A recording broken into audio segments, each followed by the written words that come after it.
Om Jnanatimirandhasya Jnananjana Shalakaya Chakshurunmilitam Yena Tasmai Shri Gurave Namaha. The glories of Vedic India. If you're going to glorify a particular topic, that means to compare it to something else. If we say that something is great, that means that it's greater in comparison to something else. So, if we're going to speak about the glories, Vedic India, yes, but Vedic culture, we can say it's not particularly because of India, but it's the culture that we wish to glorify. So, in glorifying that, we'll have to compare that to other cultures, or lack of culture, which goes in the name of culture. I just came back from America, actually. I was just there for a few days ago. I was traveling around different places, and in several places the devotees asked me to speak on this topic also, of Vedic culture compared to modern culture. So it's very good that in the Western countries, at least our devotees, some of them, are taking an interest in this culture. They can more acutely understand maybe they're able to more acutely understand what is the value of this culture, having been brought up in the culture which Srila Prabhupada often referred to as the cat and dog, or hog of life. Those who are brought up in that way of life and who have the realization that it is not as wonderful as it's made out to be, they often embrace Krishna consciousness.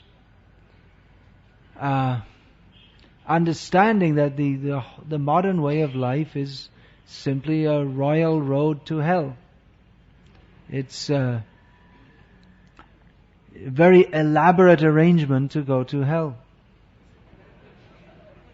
Very big buildings and everything very modern and smart and clean and technologically advanced.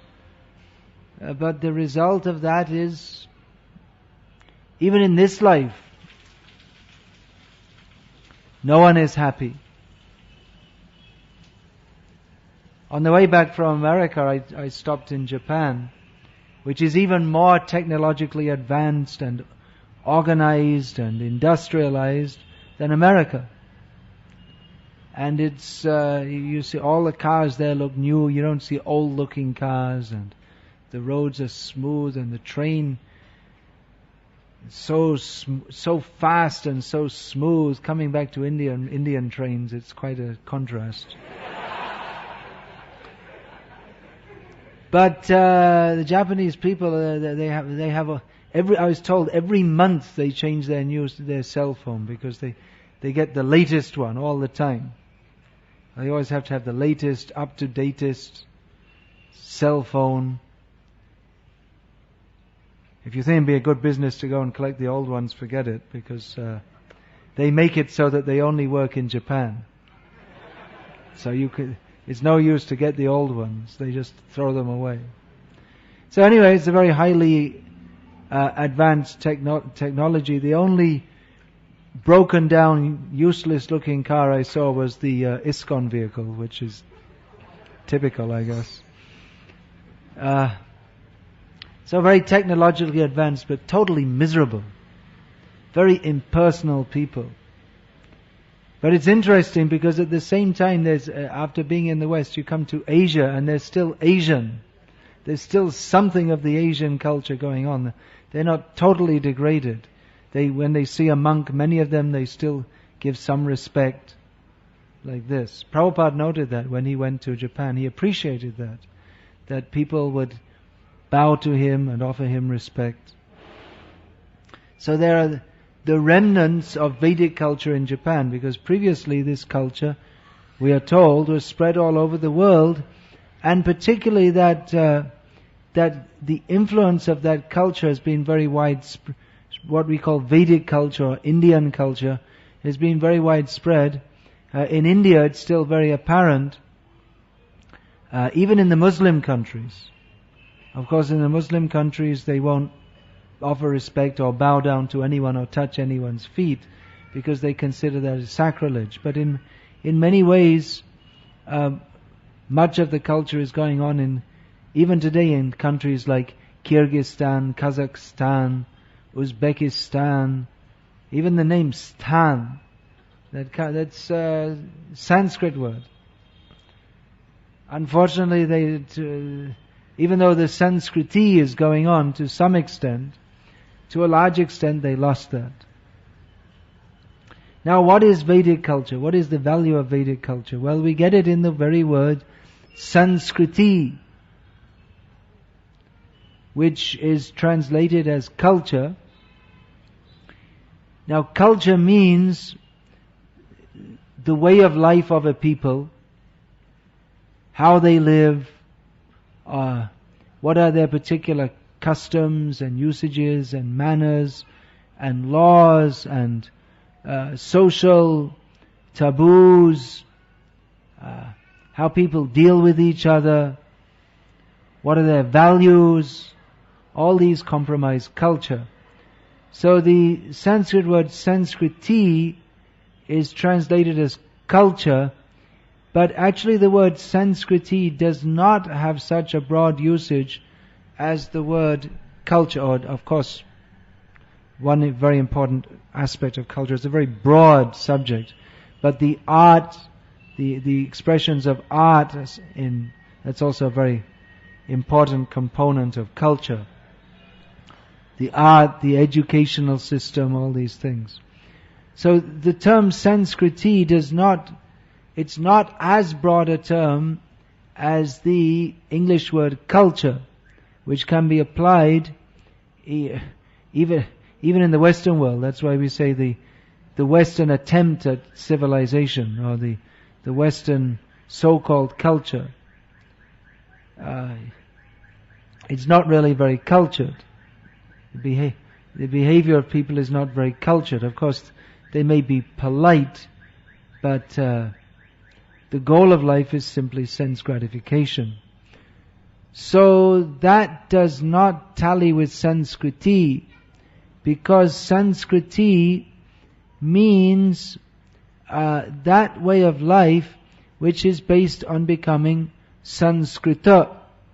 Sanskrita means that one has undergone sanskar. Sanskar means particular reformatory processes which are meant for purification.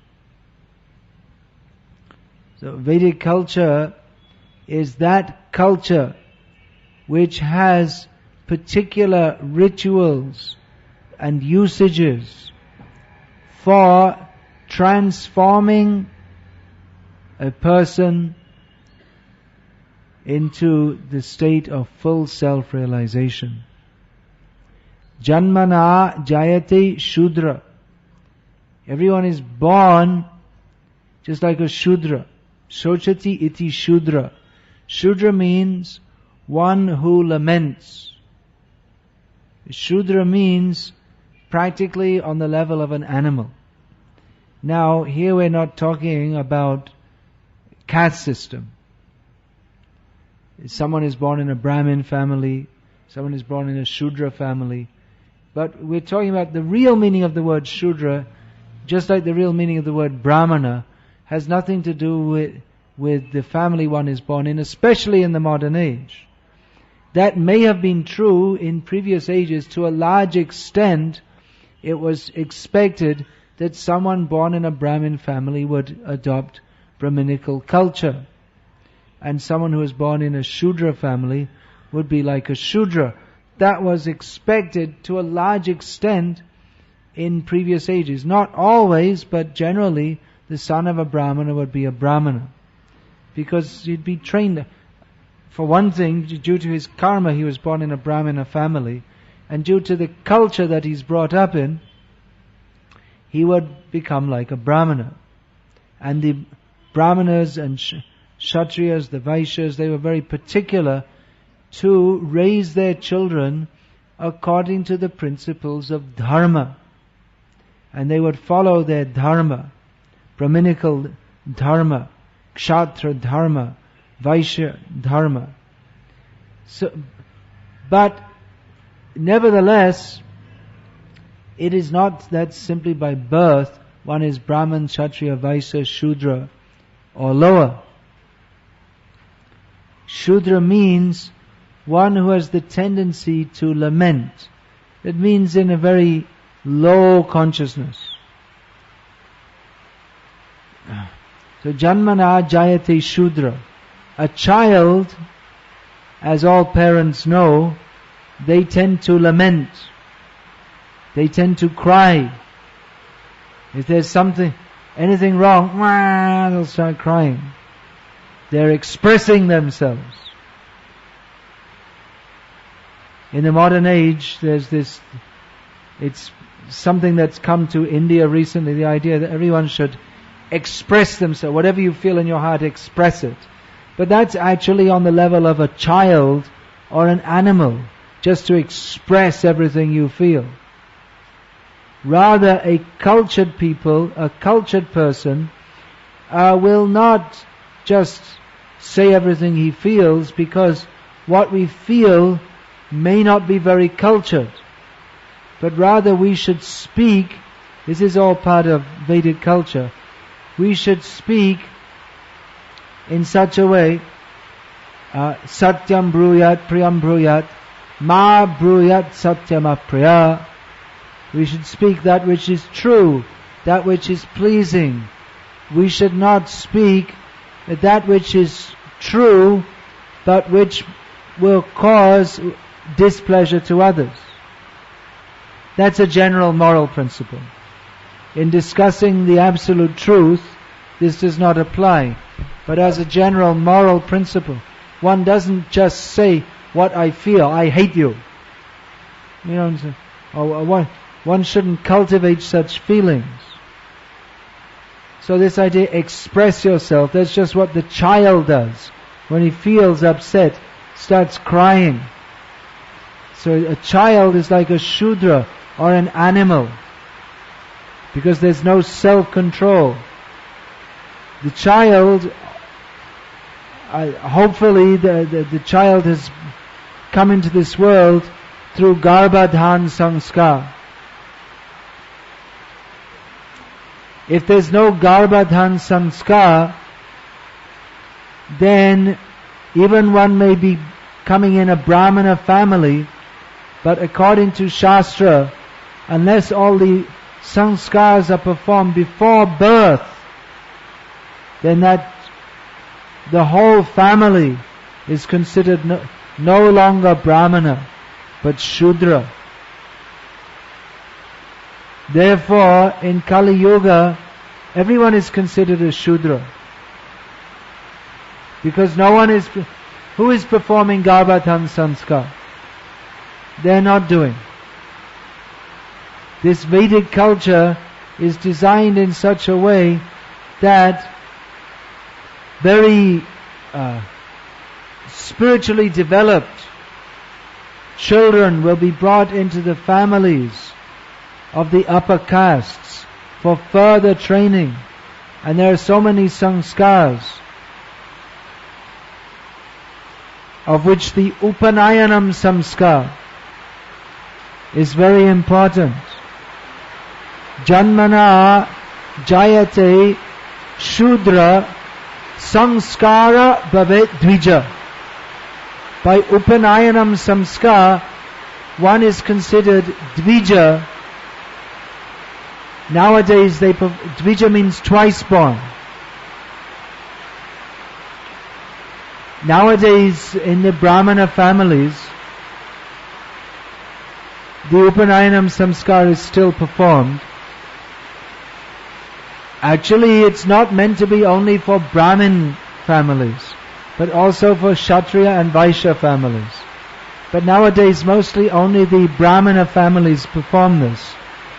But it is performed just as a formality.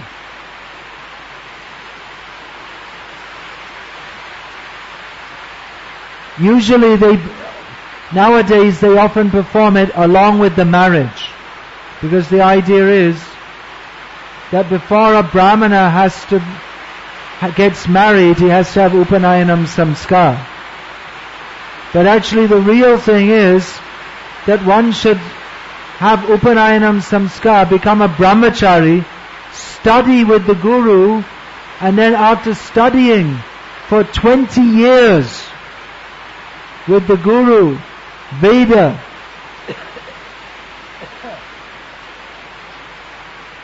then only he should get married. But nowadays they do the Upanayanam Samskara just as a formality. It's an insult, actually, to Manu and to all the acharyas. It's got nothing to do with the real process of Upanayana. The one thing I've seen is that those who come to ISKCON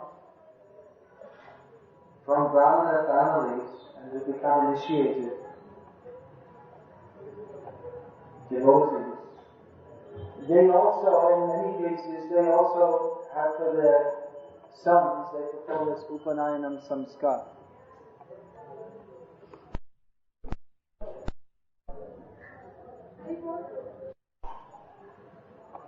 Why don't you just read it as a listener?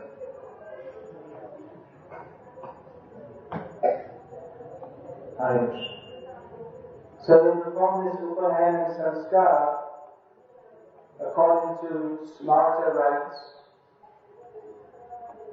as a demonstration of their lack of faith in the process of Krishna consciousness. That they're attached to this nonsense of having their child do some artificial Upanayana.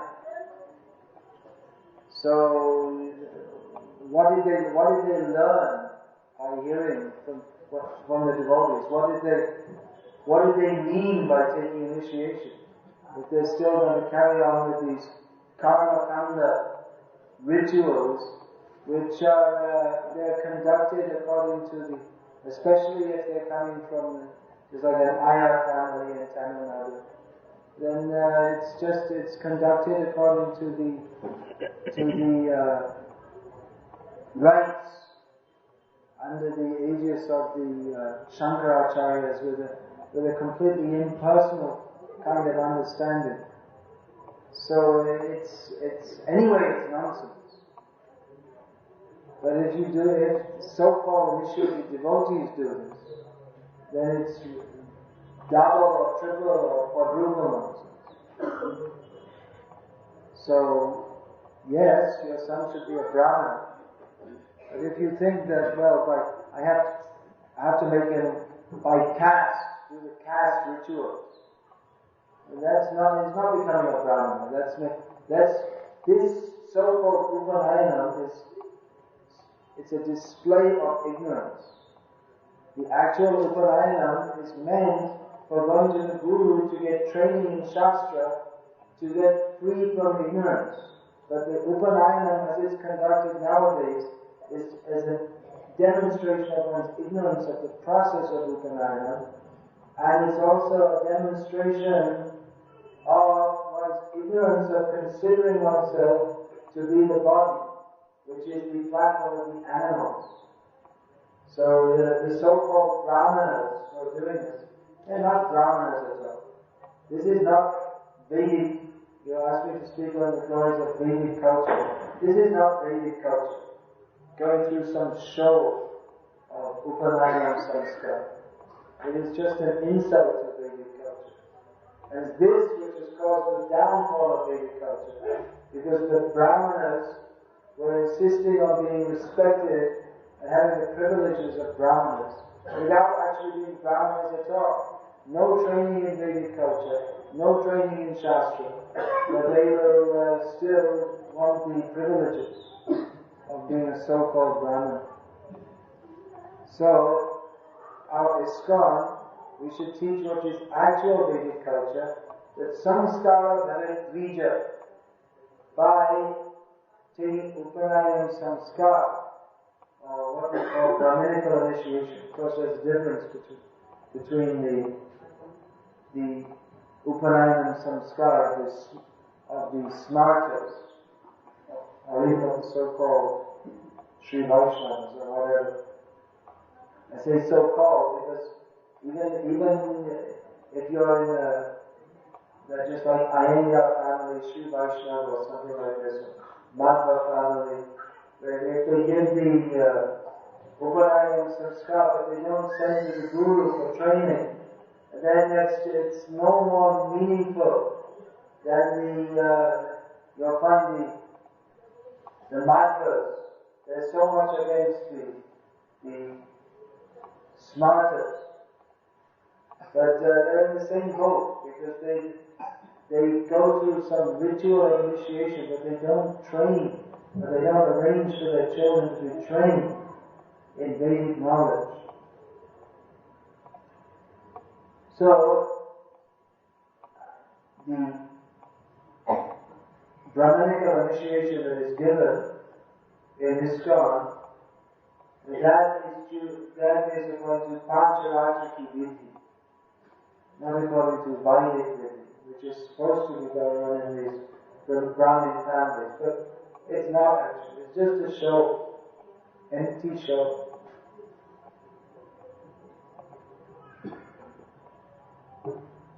The samskara, then what should follow after this Upanayam samskara, which is one of the samskaras. There are so many.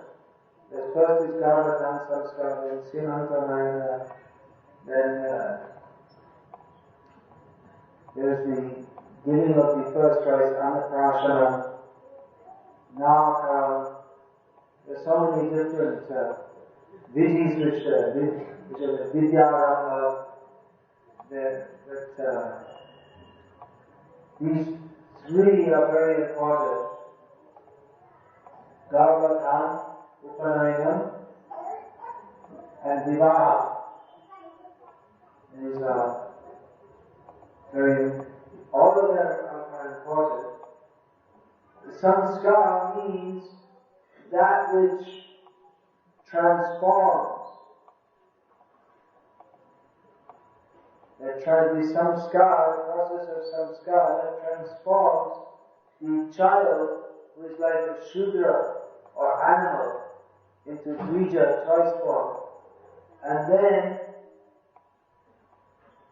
being a Pathak Bhagat Vipra, one is actually recognized as a learned person if he studies the Shastra.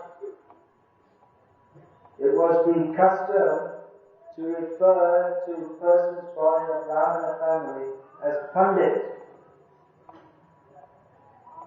Just like Pandit Nehru, he was considered Pandit, although he never studied Vedic Shastra, he hated Vedic Shastra. As a principle, they were against the whole family. They're so fallen. But the tradition was to call Pandit, because Brahminical family, they're supposed to be trained in Shastra.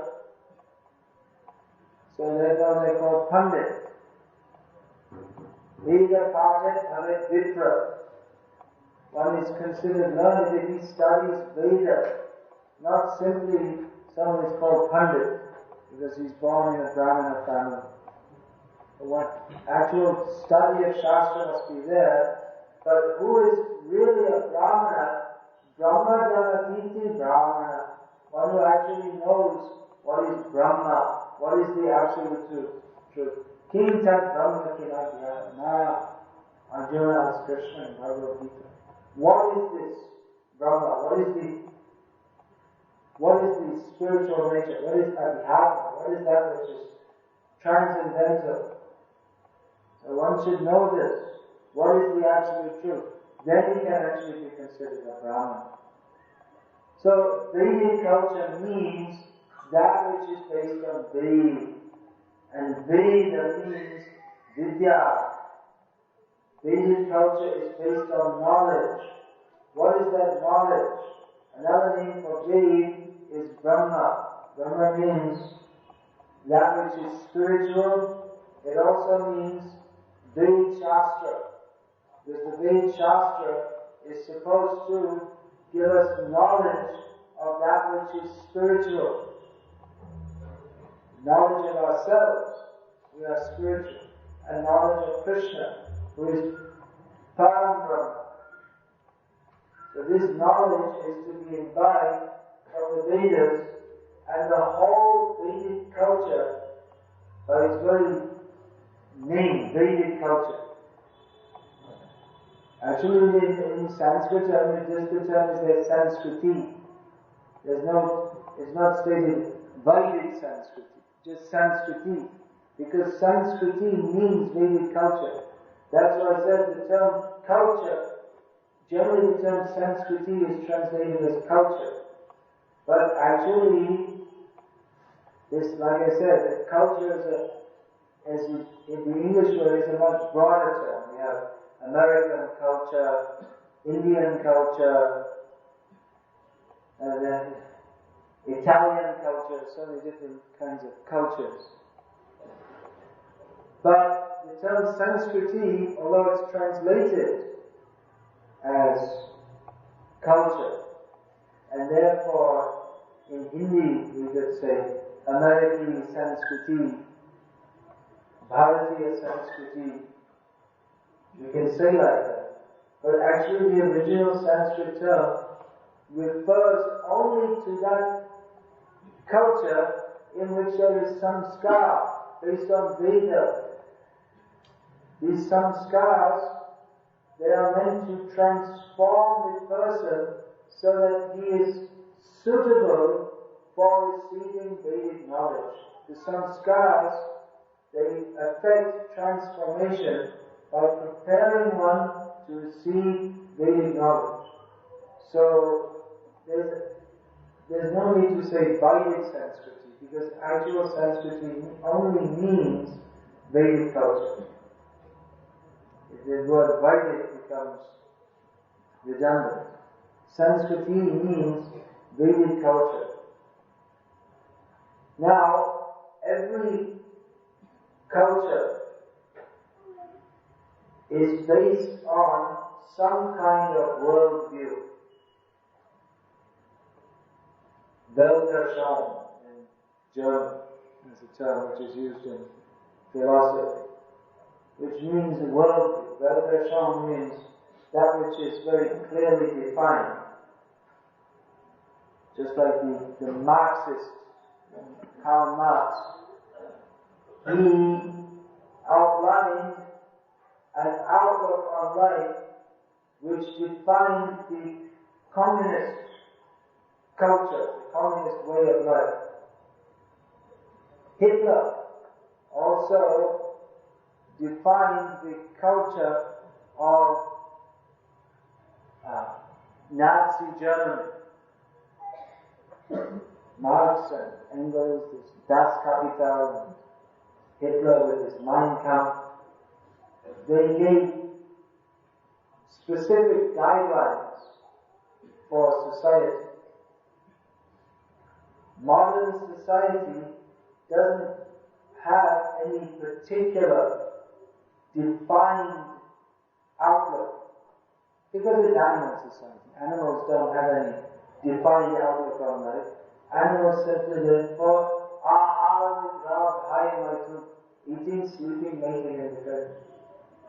So in modern life, what's going on in the name of culture, it's most uncultured, because the goal of life is simply eat, sleep, drink, be merry, and enjoy, for tomorrow we shall all be dead. It is not specifically defined. But this is basically the goal of modern life, to get money and enjoy the senses without a care for what will happen after death. Bhava manda kai pari heri chintahin nahi bhavi e deho charito konudin. Bhakti Thakur has given the outlook of a foolish materialist. That's also redundant, but foolish materialist. There's no need to say foolish materialist. Materialist means foolish. So like saying Vedic Sanskriti, there's no need to say Vedic Sanskriti. Sanskriti means Vedic. So there's no need to say materialist because materialist means foolish. But sometimes just to emphasize the point, you say foolish materialist. Just in case you might be thinking that materialists are very accomplished. Big buildings, comfortable arrangements, factories. Very good. Foolishness. An elaborate display of foolishness. All these big buildings and industrial complexes and economic development, it is an elaborate display of ignorance of the actual purpose of life. So materialistic people are very proud. We have got big buildings. The economy is improving. India manufactures its own cars, washing machines, mixies. India is now a modern industrialized nation.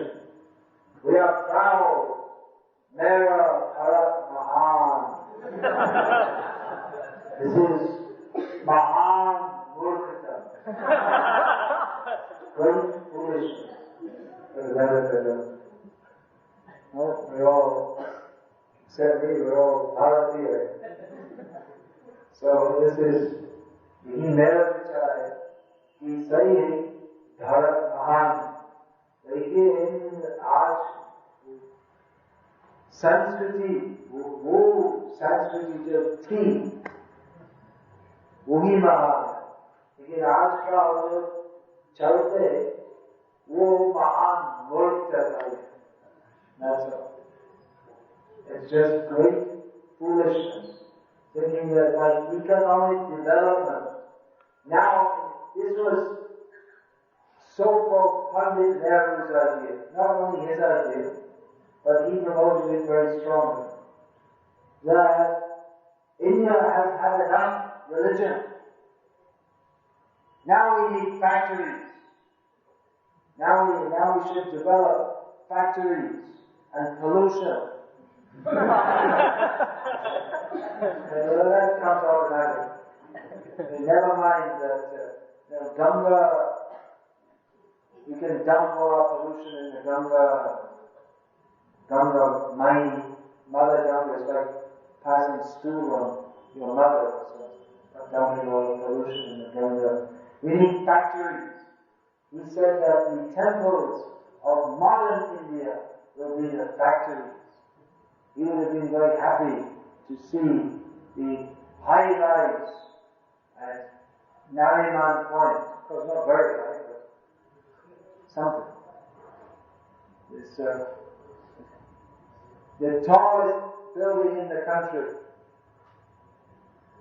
As now they found 3 crores of rupees, a hiding place for the corruption of the government officers.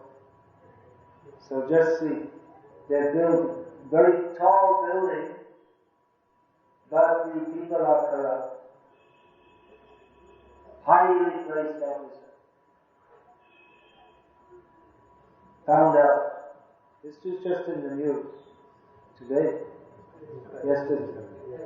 The highly ranking government official, excise official, is found with 3 crores in cash. It's a lot of cash, even if you have it in 500 rupee notes. And huge amount of silver, gold, and so many things. They're building big buildings, but just as much as they're going up above the ground in buildings, then their consciousness is going underground. Going towards hell. Hellish consciousness. So Pandit Nehru wanted this economic development. But traditionally, India was never interested in economic development. Of course, that was there. Dharma, Artha, Kama, Moksha. But the real development was considered to be spiritual development. If we find in the history of India who are considered the great persons, now in Maharashtra there's been a lot. Now this Shivji, he's been promoted as the state hero. But this is only recently the political parties have promoted it. Otherwise, previously in Maharashtra, people might have known him, but they didn't give that much attention. Are there any older Marathi people here? Yeah. Shivaji, sorry, not Shivji. Shivaji. They didn't give him so much attention. But recently he's been promoted by a certain political party to promote the idea of Jai Maharashtra. There was no Maharashtra previously. They were all small kingdoms. Yes.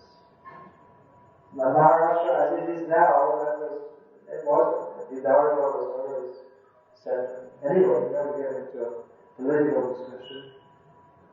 But the point is that in the Marathi-speaking area, the people who are most remembered as the most important people in Marathi life were who? Tukaram, then what are the others? This Gyaneshwar, then I don't know, sorry, I've heard that so much. But they were considered the really great people, the sadhus. And like that, there's so in Bengal, there's so many kings of Bengal, so many Nawabs and Maharajas.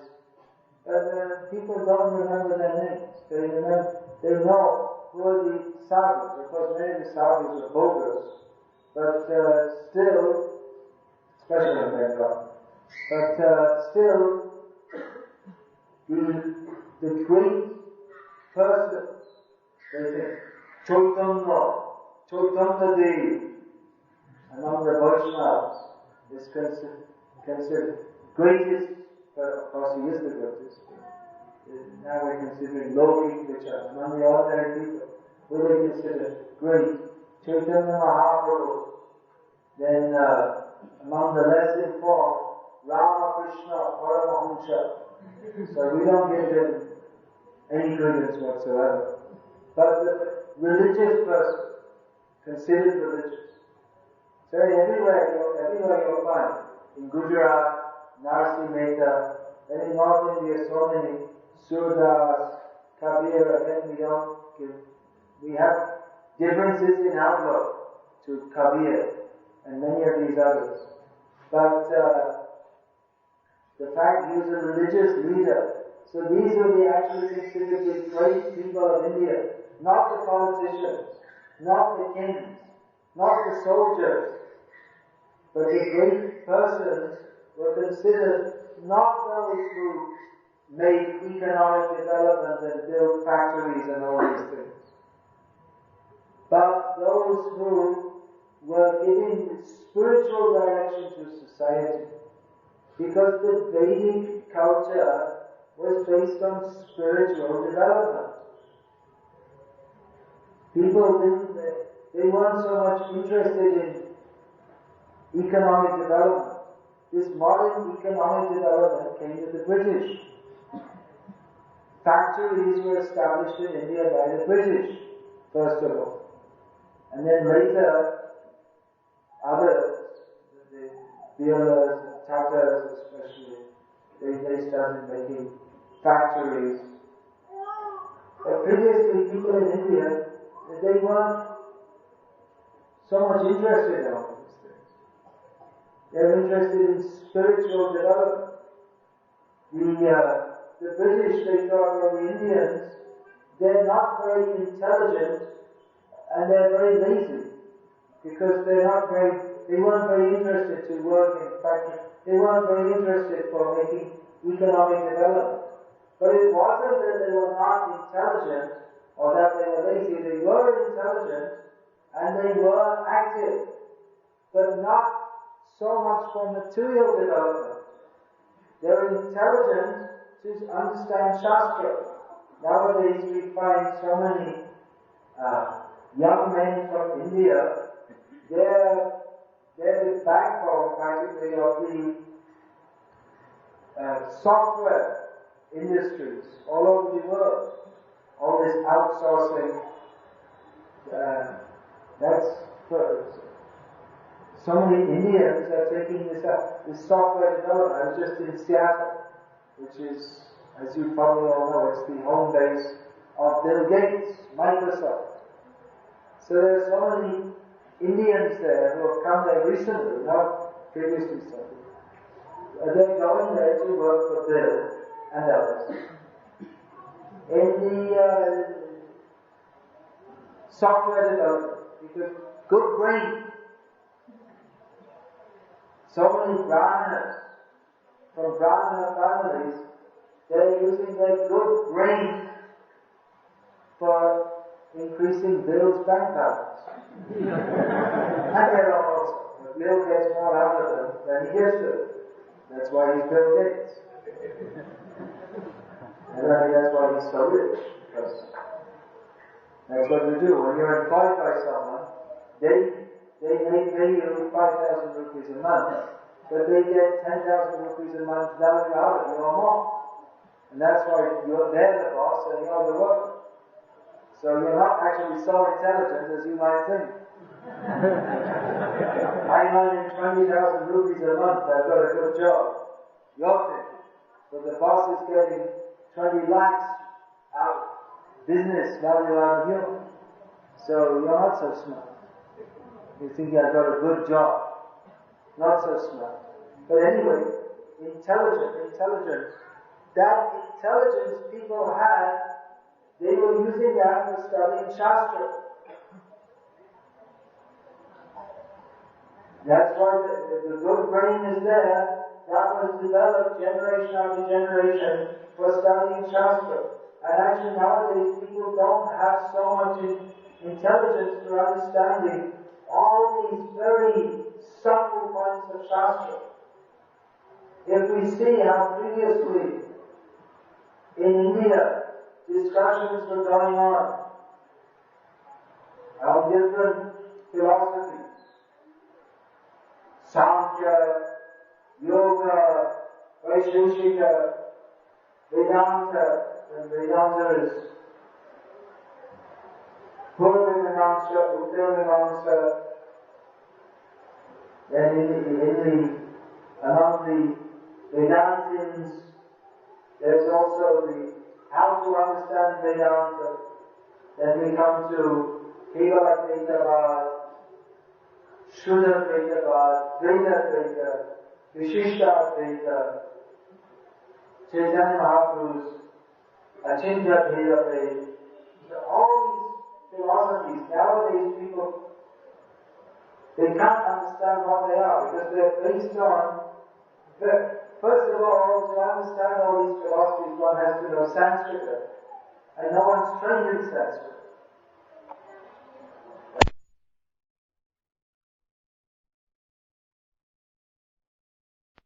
One has to go to the Gurukul. In the Gurukul, one is taught Sanskrit, but the children, they already know basic Sanskrit because they taught it at home. But nowadays, the Gurukuls in India, mostly what they call Gurukul is just a school, that's all. They teach all nonsense, Taoism still. which is absolutely opposite to Vedic knowledge. It's atheism. And they're teaching, even Aristotle, so-called Guru, they call Guru, they put the rubber stamp Guru. They teach all atheism, Darwinism, and maybe they chant Hare Krishna for 5 minutes in the morning. That's not Guru. Guru means one is given the training to come out from birth and death. But even the traditional Gurukuls, what are there? Mostly they only teach Sanskrit. And that also not even spoken Sanskrit. And maybe some rituals so that they can become a temple priest. And maybe they teach Vedic also. But they'll only teach Vedic only for learning, for repeating. But what is the Vedic artha? What is the meaning of Vedic? They don't teach. Who will teach? The teachers, they don't know, then how will they teach? What are they going to teach? So previously this was taught. Going to Guru means one should learn from Guru what is the purpose of life as described in Vedic Shastra. So there are differences about that based on the different philosophies. Basically, everyone accepted that Arthato Brahma Jignasa, human life is meant for inquiring into the spiritual. Of course, there are the other so-called Vedic philosophies like that, Samkhya, Yoga, Vaisheshika, all these different philosophies. But the actual Vedic darshan begins with Athato Brahma Jignasa. Oh, it's such a big topic. And it's almost 9 o'clock. I'm supposed to finish at 9 o'clock. So anyway, the basis of Vedic culture is Vedic knowledge. What is the purpose of life? And how we behave in Vedic culture. How we behave, how we act. That is all based on how to conquer over birth and death. I'm talking about Brahminical culture. So even the Kshatriyas and Vaishyas, and even to a large extent the Shudras, the culture that they follow is based upon Brahminical culture. Vedic culture means Brahminical culture. When we say Indian culture, that means, the real Indian culture means Sanskriti, that which is based on transformation.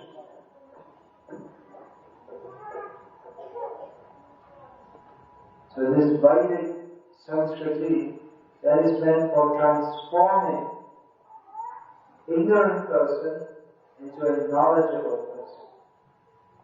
It's based on jnana. The ultimate result of which is bhakti. Shuddha bhakti. And this is a very, very big topic, very important.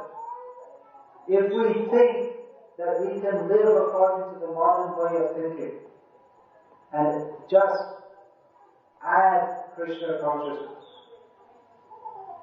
chanting Hare Krishna, that is a mistake. Because Krishna consciousness, it means a whole way of thinking. How we act is based on what we think.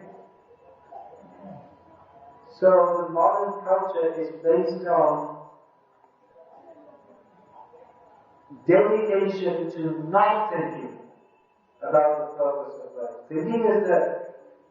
Otherwise, how did they develop these big buildings and factories and computers? So thinking is dead.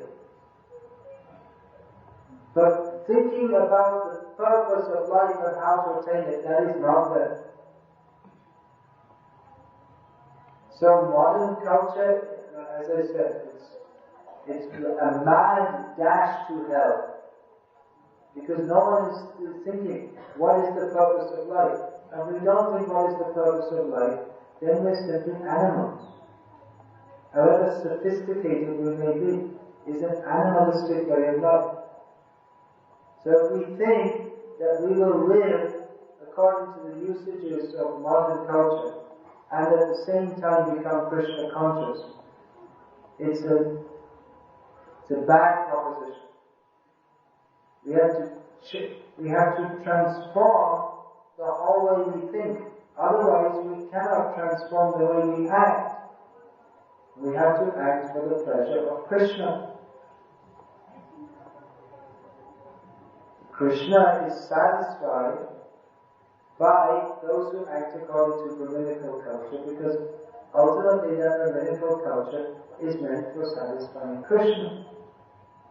If one follows Brahminical culture but does not come to the point of Krishna consciousness, that is also useless, because Brahminical culture is meant to bring one to the point of Krishna consciousness.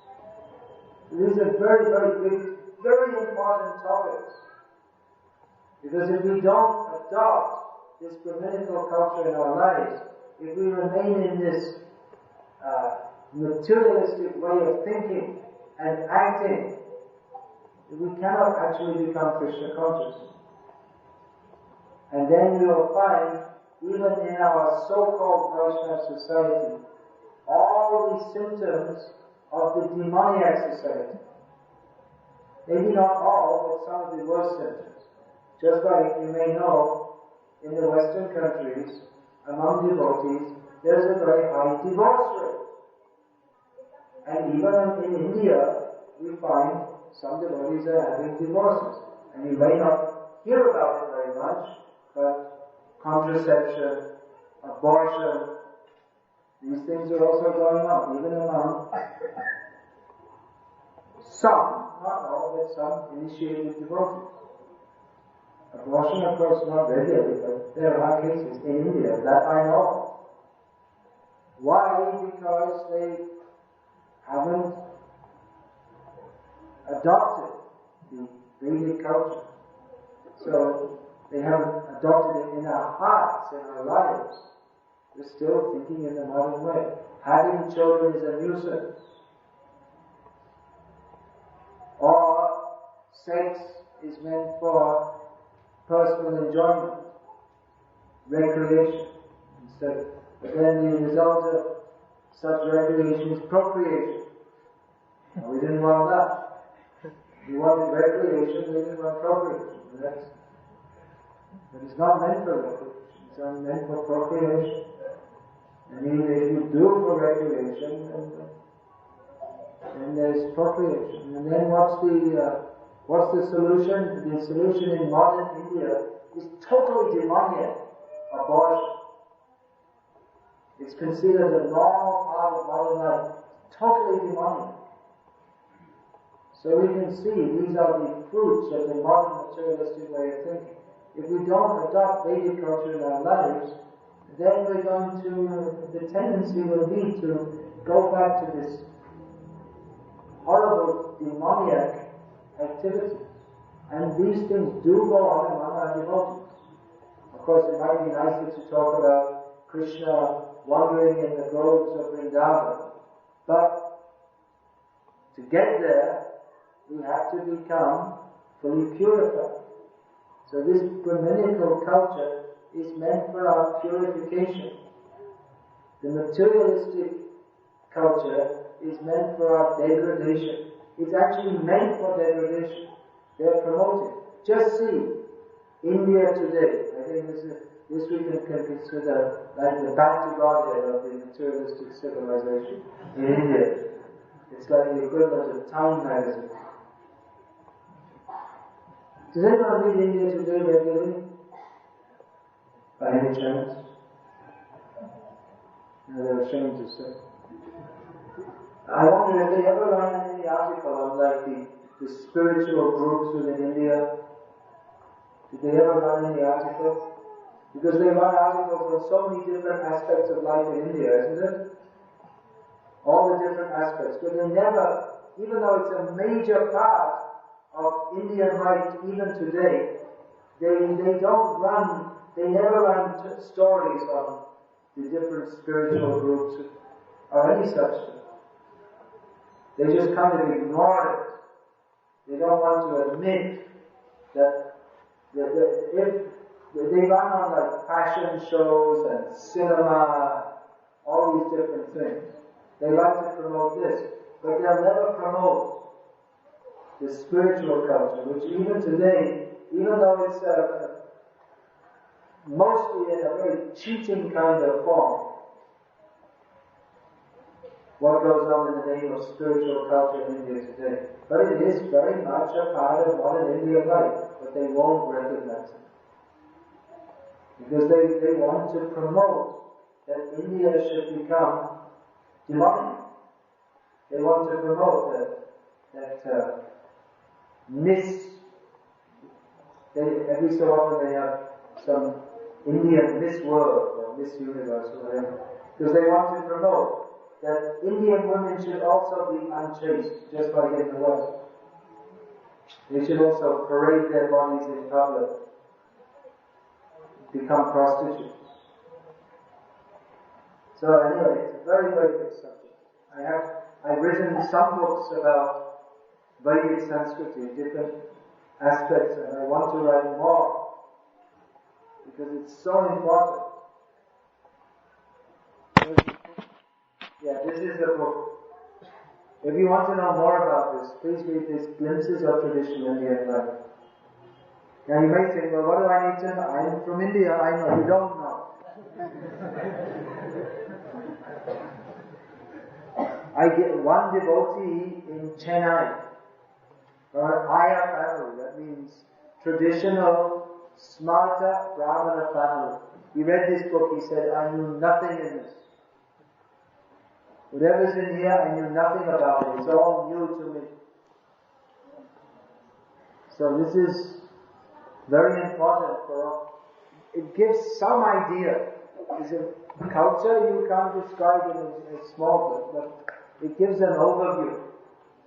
And actually, several devotees in the West have told me that by reading this book, Grihastha devotees, they told me that by reading this book, now they understand how we have to live our lives, and they base their lives on the direction given in this book.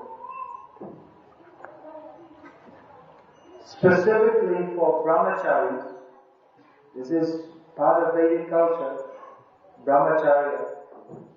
So this is brahmacharya and Krishna consciousness. But because brahmacharya is the basis of all the ashrams, it's also very useful for grihasthas. Here is Ramayana, which the Vedic Sanskriti this is based on. Ramayana, Mahabharata, and Puran Shastra, especially Bhagavad Puran. So this Ramayana is very important for everyone to understand. It's just at the press now in Hindi, so it's coming in Hindi.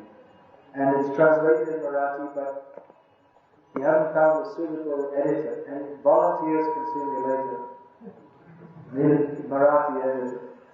Then we can bring out these books in Marathi also. Then, message to the youth of India, we don't have in English, huh? We have it in Marathi. You have it installed now. We have it installed. Right? Put it on the book table. Message to the youth of India. This message is, don't give up your culture. In detail this is given. This is available in Marathi also. Bharatiya Yuvanamna Sandesh. Something like that. Then the essence of Vedic culture is chanting Hare Krishna, being happy. Vaishnava culture is the beginner's guide to Krishna consciousness. How to practice Krishna consciousness at home. Very important part of Vedic culture is Acharya Pasanam, as described in Bhagavad Gita. Worshipping the Acharya. So, this is my Acharya Pasanam. Glorification of Srila Prabhupada. Jai Srila Prabhupada. So, want to increase your appreciation of Srila Prabhupada. This book is very suitable. And my memories of Srila Prabhupada, because so many devotees ask me, how did you see Prabhupada, what did he say, is in this book. And the story of Rasikananda, another great Acharya, preacher, great preacher. How to make elephants Krishna conscious. Rasikananda showed how to do it. Yes, he initiated an elephant. He sent him out to preach. He made the other elephants Krishna. So, he made wild animals in human form into devotees. So, that's Prabhupada's achievement. Are there any questions about this? Okay. Different people ask for my lectures, so they're different. But there's so many varieties, you're giving all the same one. In there are CDs of my lectures, mp3 formats. So these books are available here, books on CDs. And yeah, you can buy them here. There's a very nominal price. They let me in the door. So those were the hippie days. You don't know what hippies are, you're fortunate in that regard. Very strange group. So I asked the Kundu Maharaj that why is it there's so many crazy people in this movement? He said, that's a very interesting question. I asked the same thing to Prabhupada. And Prabhupada said, you have to be somewhat crazy to join. So, at least according to the material way of thinking, one has to be crazy. But we should learn how to be safe and civilized in Krishna's service. And what's the question? Hare Krishna! What did Prabhupada? I couldn't understand. What's the saying? What did Prabhupada mean? They somehow or other Continue Krishna consciousness. I don't remember Prabhupada saying that. What's the context? I just want to know what does Prabhupada mean by this. Well, I know he gave us the specific process for being Krishna conscious. It's not somehow or other become Krishna conscious. I mean, you could say that yena tena pakarena mana Krishna nishevaya. But generally, there's a process. We follow the process. Prabhupada stressed. Rise early, chant, read, keep clean. There's a specific process. It's not haphazard. So that's why I'm asking you the context in which Prabhupada said. I'm not aware of him saying that. So I can't comment on it because it's not what I know what Prabhupada generally says. So if he did say that, I'd like to know the context, and without knowing that, I can't comment.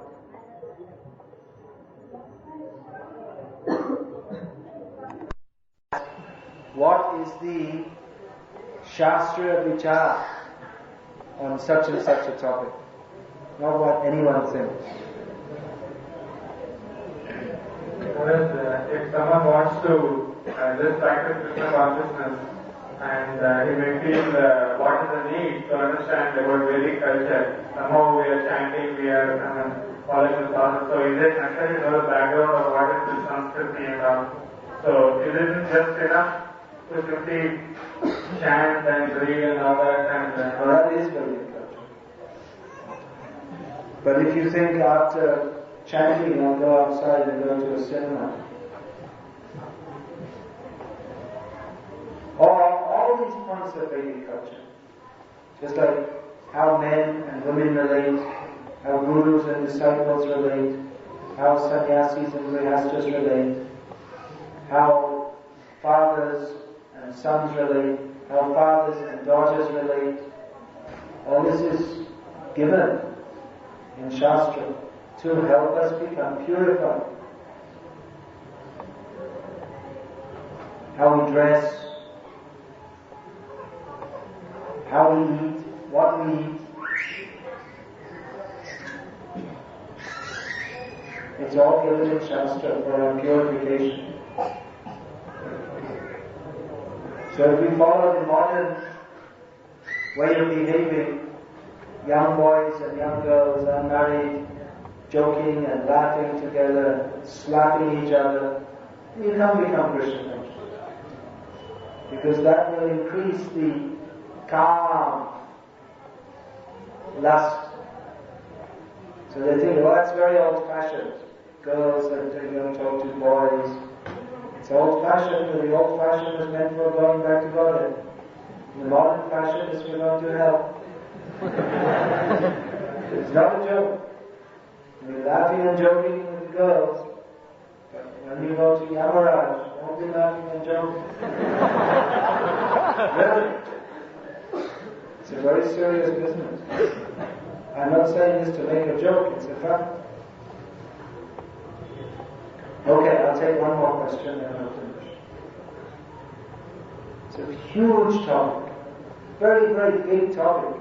How should we behave? We see Arjuna in Bhagavad Gita twice ask Krishna about the behavior of a self-realized person. Sthita pragyasya ka bhasha samadhi tasya kesha. Then how does it go? Sthitati kim prabhasheta kim asita vajeta kim. How does a person fixed in self-realization, how does he talk, how does he walk, how does he act, how does he speak? And Krishna replied, Prajahati yadam kamam sarvastakam. What is it? Sarvan partha manogata. Sarvan partha manogata. Atmanyeva. I'm sorry. You tell me. You have got good Indian brains. I have a burned out hippie brain. What is it? Atmanyevatmana tushta stita stitadi munyarchita. Sthita prajnas tadochyate. Stita prajnas tadochyate. So Krishna described that how does he act, how does he walk, all these different things. It's all based on self-control. So this Vedic culture is meant for self-control, overcoming lust, and that's the first thing, and satisfying Krishna. Then that becomes Vaishnava culture, which is the topmost part of Vedic culture. Yeah, then? You said that we have to tell the truth which is pleasing to people, and we should not tell the truth which is not pleasing to people. I quoted Manu on this, not that I said. Sometimes, like preaching to new devotees. But I also said that in the matter of speaking the absolute truth, this does not apply. This is a general social convention. So I modified that statement. Preaching to new devotees, sometimes we have to find the truth which is not like pleasing to them. So is it right? You can't say exactly whether it's right or wrong. If the result is they become Krishna conscious, it's right. Even if it's not, it may be right. But generally we don't hide the truth. Preaching Krishna conscious means to speak the truth. If we don't speak the truth, then who will speak it? No one else is going to speak it. No one else will speak it. They don't know it.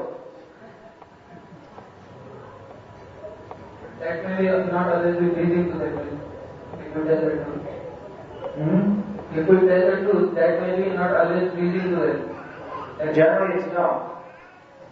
Those who are sincere, they will be pleased by hearing the truth. Those who are not, they will become angry. So that makes the preaching easy.